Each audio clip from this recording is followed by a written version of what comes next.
Hello students, welcome to my channel. இன்னைக்கு இந்த வீடியோவில் என்ன பார்க்க போகிறோன்னா 10th English original model question paper part 2 தான் பார்க்க போகிறோம். இந்த கொஸ்டின் பேப்பருக்கான ஆன்சரை நீங்கள் தேடி கண்டுபிடிக்கிறதுக்கு முன்னாடி நீங்கள் என்ன பண்ணுறீங்கன்னா, இந்த கொஸ்டின் பேப்பரையே பப்ளிக் எக்ஸாம் கொஸ்டின் பேப்பராக நீங்கள் அனலைஸ் பண்ணி நீங்கள் இதுக்கான ஆன்சரை நீங்கள் ஃபஸ்ட்டு எழுதிடுங்க. எழுதி முடிச்சுட்டு அதுக்கப்புறம் ஆன்சரை கண்டுபிடிங்க. 14 1 மார்க்ஸ்க்கு நீங்கள் எவ்வளோ மார்க்ஸ் ஸ்கோர் பண்ணுறீங்க அப்படின்றத உங்களுக்கு ஒரு ஐடியா கிடைக்கும். ஆல்ரெடி இங்கிலீஷ் எக்ஸாமுக்கு ப்ரிப்பேர் பண்ணியிருப்பீங்க, அதனால் உங்களுக்கு ப்ரிப்பேர் பண்ண வேண்டிய அவசியம் இருக்காது. ஸோ ஃபஸ்ட்டு இதை கொஸ்டின் பேப்பர் மாடலாக வச்சுக்கிட்டு நீங்கள் என்ன பண்ணுறீங்கன்னா, இதுக்கான ஆன்சரை நீங்களே ஓனாக எழுதி முடிச்சுட்டு அதுக்கப்புறம் தேடி கண்டுபிடிச்சி எவ்வளோ 1 மார்க்ஸ் ரைட்டாக வருதுன்னு சொல்லிட்டு செக் பண்ணிக்கோங்க. அதே போல் 2 மார்க்ஸ்க்கும் ஆன்சர் நீங்களே ஓனாக எழுதுங்க.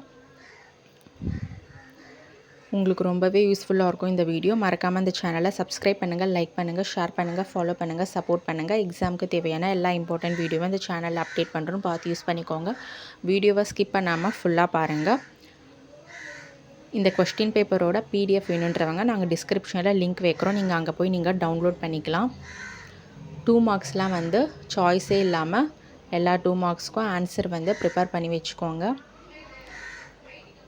அதுக்கப்புறம் பார்த்தீங்கன்னா rhyming word, rhyming scheme, figure of speech, alliteration இது எல்லாமே ப்ரிப்பேர் பண்ணி வச்சுக்கோங்க.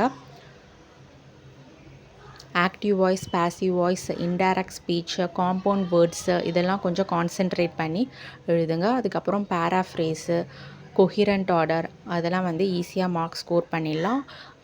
நோட்டீஸ் ரைட்டிங், லெட்டர் ரைட்டிங் அதெல்லாம் நல்லா எழுதுங்க. அதுக்கப்புறம் ரோட் மேப்லாம் ஈஸியாக எழுதிடலாம். ஸ்பாட் த எரர் ரொம்ப ஈஸி, ஸோ அதை சூஸ் பண்ணி எழுதுங்க. வீடியோவை ஸ்கிப் பண்ணாமல் ஃபுல்லாக பாருங்கள். Thank you, all the best.